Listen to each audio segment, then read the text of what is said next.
All right, so based on some questions, I'm just gonna run through and show how I generated my or made my volumetric rock generator. So we're just gonna have a look at how we can do volumetric displacement on geometry inside of Blender. For this, I think Blender 2.92 is required, or later. So first of all, yeah, I guess we can use the default cube. But first of all, I'm gonna create a volume, just an empty volume, and then I'm gonna use the mesh to volume modifier. So now we have this. We can hide the original cube now. We don't need that. Then we select the volume, and we want to add a volume displace node. If we add a new texture to here, we can go in and change the texture.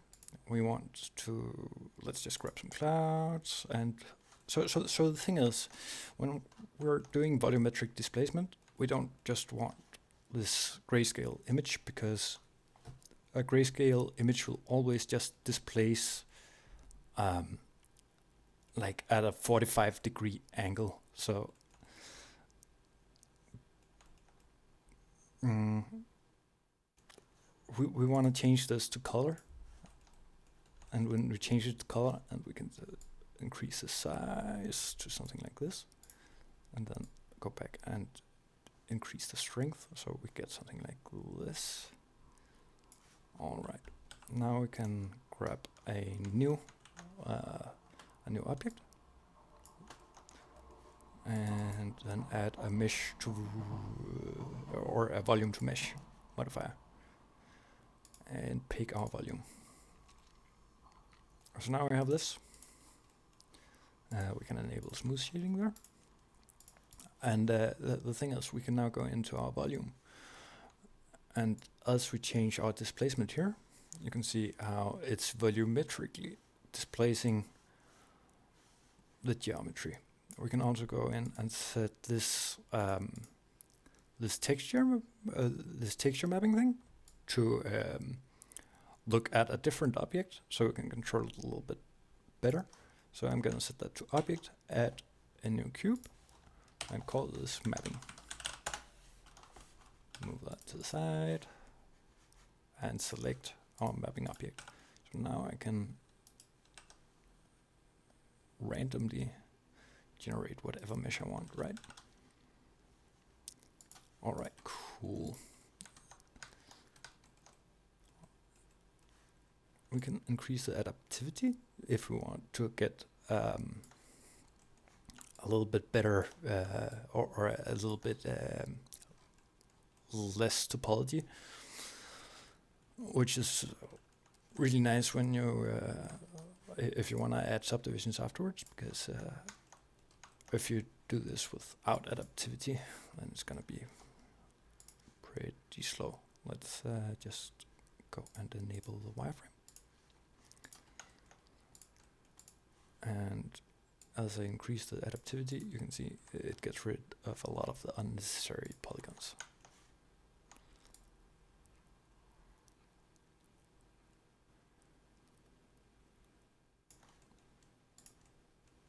All right, now we can go and add regular displays on top of this. And we could use the same texture, but I think we want something a little bit more high frequency. So we're just gonna create a new texture and set this to grayscale, make this hard. We can increase the depth and lower the size. Something like this. And then we can just decrease the strength. Okay, I'm just gonna try to lower the adaptivity to see what happens. All right, that looks pretty cool.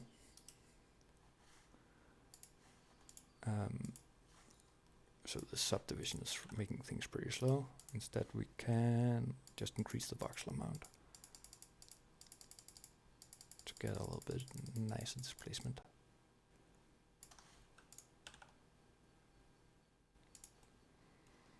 Yeah, that looks cool.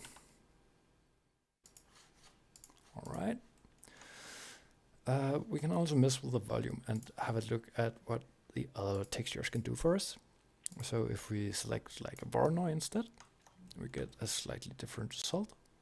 We can increase the size, lower the depth, change the type to hard.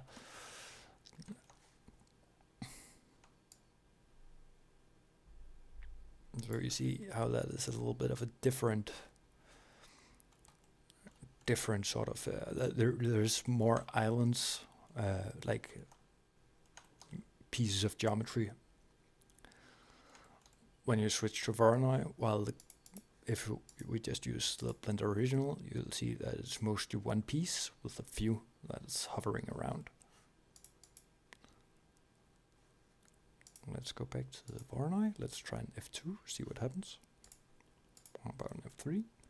You see, it gets a bit weird, but let's try to just get rid of this, just to have a look at what this does. Okay, so there could be two reasons for this sort of wobbly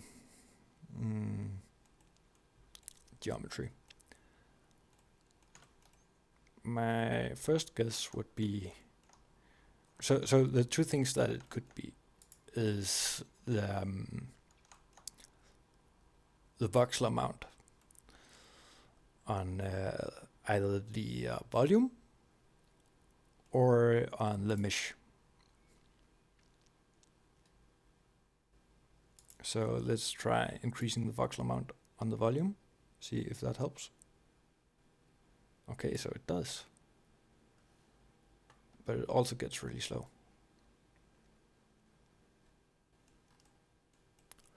I think instead of using this amount of voxels, because it's too slow to work with, I think we're just going to set this to like 64.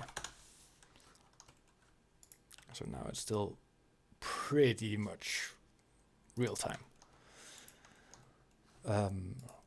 Instead, we can do something else to get rid of like this, these wobbles, like this interpolation here. We can go in and add a smooth modifier to the cube itself. So smooth, and let's set the repetitions a little bit up, and we can move on this place down below the smooth and increase the strength a little bit,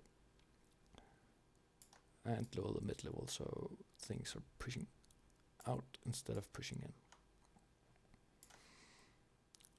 All right. So we probably want a little bit of variation and in the smoothness. Right now it's pretty uniform, the shaping of it. So what we can do is we can use the vertex weight edit. With vertex weight edit, you can assign like an empty group to our object. So let's just make a new group with nothing in it. We can select that in our vertex weight modifier. And let's just change this up a little bit. So on the influence, we can set this. Let's just use a new texture. All right, I think the clouds are fine.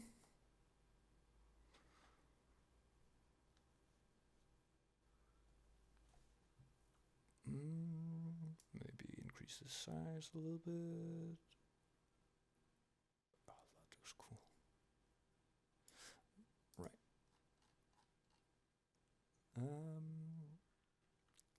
Oh yeah, we also need to change the fall off. I'll set this to a custom curve and invert this. We can increase the. So right now we shouldn't see anything happening, but if we add, let's say,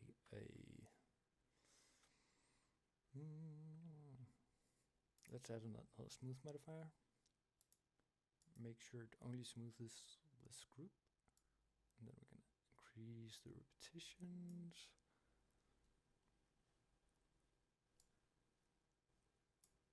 All right.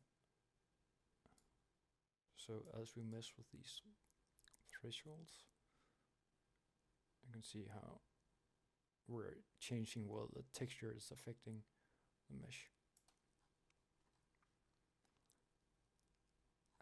Let's go in and mess with the texture here.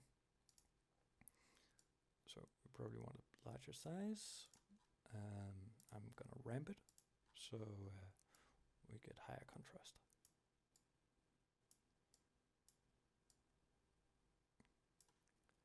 And then we can increase.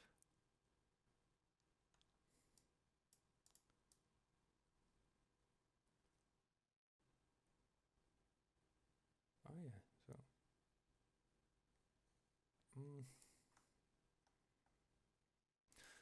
maybe instead of using, let's just use another displace instead, and set the vertex group to group, and then we can lower the size of this one. Whoops, that's not the one I want to lower the size of. Let's make a new one, and we can lower the size of that. So now you see we have sort of two different textures going on. We can move this past to get like infinite variations of this geometry. I don't know, that's a cool little cave thing that generated.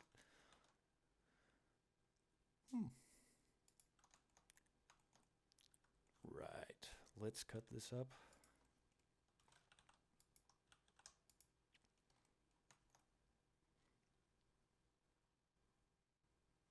All right, well, that's about it. Then you can always use like geometry nodes to scatter something on top of this, right? You can always put a new modifier on top. Or we can also go in and like, let's have a look at this cube here. The original cube. Let's add a subdivision surface to that.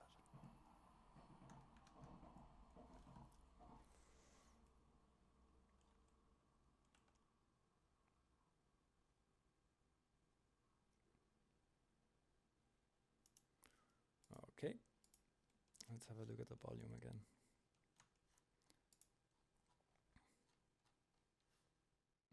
That's not the volume, this is the volume.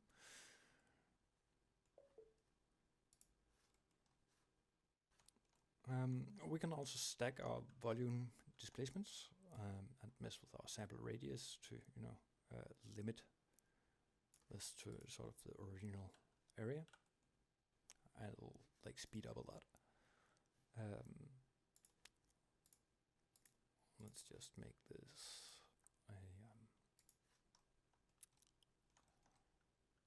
let's just show us the boundary here, and look at that.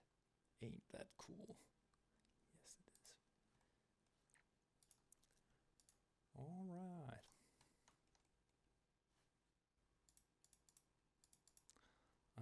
You can also add Decimate on top if you like. Just general. Oh, that's not the right object. Add Decimate on top of this one. You can just lower this. And I mean, this is pretty efficient. And we can just select this and, change things around, or select this, change things around in this manner. Right? That's about it.